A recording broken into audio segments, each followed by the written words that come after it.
Maybe.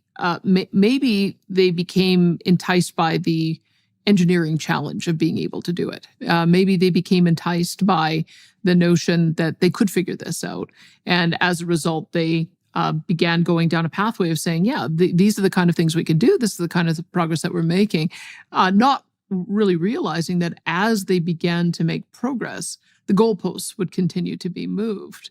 Because what I have seen, and part of my role in government has been to see what the industry is saying. And when I came in, I heard industry saying that they could get to net zero by 2050. We have a number of projects here where they've already been able to do that. And it's again because of a marvel of technology and ingenuity. They've figured out how to capture CO2 and bury it underground. And the reason why they did that in our province was for very good reasons. Once you capture the CO2 and you put it in reservoirs that have been depressurized, you can actually repressurize and you can develop more oil. So there's a very practical reason why we developed this expertise.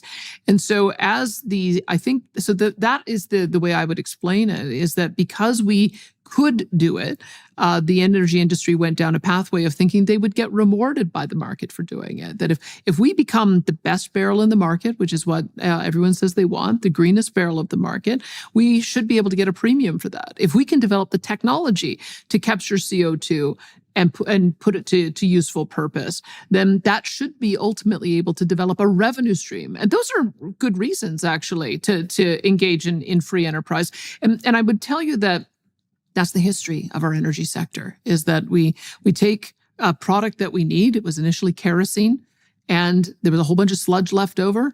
And then somebody said, gee, I wonder what I could do with that sludge. And out of that, developed petrochemicals and lubricants and asphalt and all kinds of other useful products. We now get 6,000 barrels or 6,000 products out of a barrel of oil. I think the industry looked at the CO2 challenge as just the next waste stream that we've got to try to find something useful for us to do with it.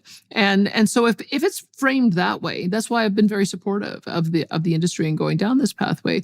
In fact, part of the reason why we're able to feed so many people on the planet is something very similar. It was a chemistry breakthrough of Haber-Bosch, where they figured out how to capture nitrogen from the air and turn it into fertilizer. But